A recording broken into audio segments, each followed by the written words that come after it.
The Gospel according to St. Mark, chapter 7. Then came together unto him the Pharisees and certain of the scribes, which came from Jerusalem.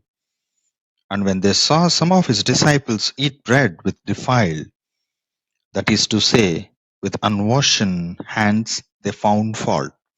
For the Pharisees and all the Jews, except they wash their hands oft, eat not, holding the tradition of the elders. And when they come from the market, except they wash, they eat not, and many other things there be, which they have received to hold, as the washing of cups and pots, brazen vessels, and of tables. Then the Pharisees and scribes asked him, Why walk not thy disciples according to the tradition of the elders, but eat bread with unwashen hands? He answered and said unto them, Well hath Esaias prophesied of you hypocrites, as it is written, This people honoureth me with their lips, but their heart is far from me. Howbeit in vain do they worship me, teaching for doctrines the commandments of men. For laying aside the commandment of God, ye hold the tradition of men, as the washing of pots and cups, and many other such like things ye do. And he said unto them, Full well ye reject the commandment of God, that ye may keep your own tradition. For Moses said, Honour thy father and thy mother, and whoso curseth father or mother, let him die the death. But ye say, If a man shall say to his father or mother, It is Corban, that is to say, a gift, by whatsoever thou mightest be profited by me, he shall be free.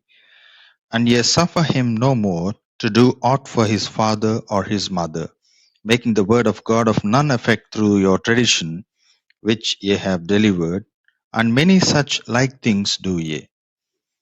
And when he had called all the people unto him, he said unto them, Hearken unto me every one of you, and understand. There is nothing from without a man that entering into him can defile him, but the things which come out of him, those are they that defile the man.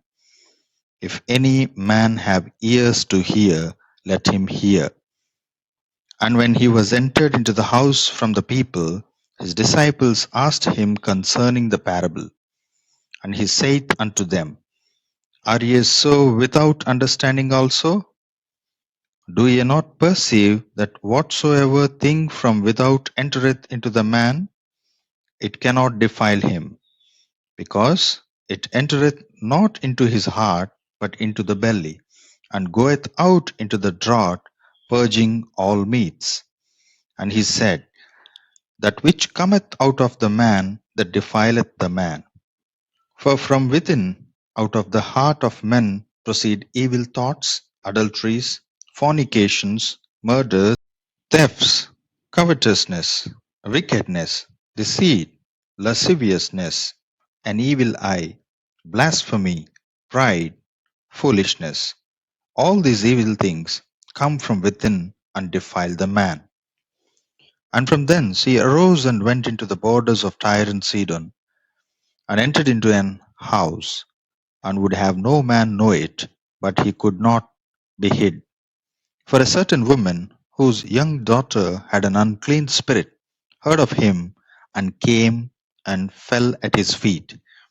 The woman was a Greek, a Syrophoenician by nation, and she besought him that he would cast forth the devil out of her daughter.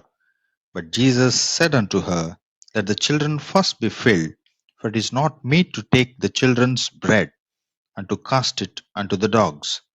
And she answered and said unto him, Yes, Lord, yet the dogs under the table eat of the children's crumbs.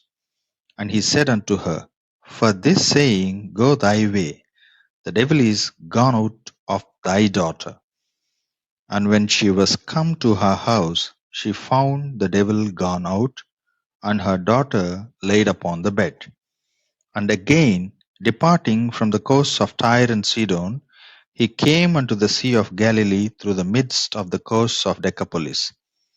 And they bring unto him one that was deaf, and had an impediment in his speech. And they beseech him to put his hand upon him. And he took him aside from the multitude, and put his fingers into his ears, and he spit and touched his tongue. And looking up to heaven, he sighed, and saith unto him, Ephphatha, that is, be open. And straightway his ears were opened, and the string of his tongue was loosed, and he spake plain. And he charged them that they should tell no man. But the more he charged them so much, the more a great deal they published it, and were beyond measure astonished, saying, He hath done all things well. He maketh both the deaf to hear, and the dumb to speak.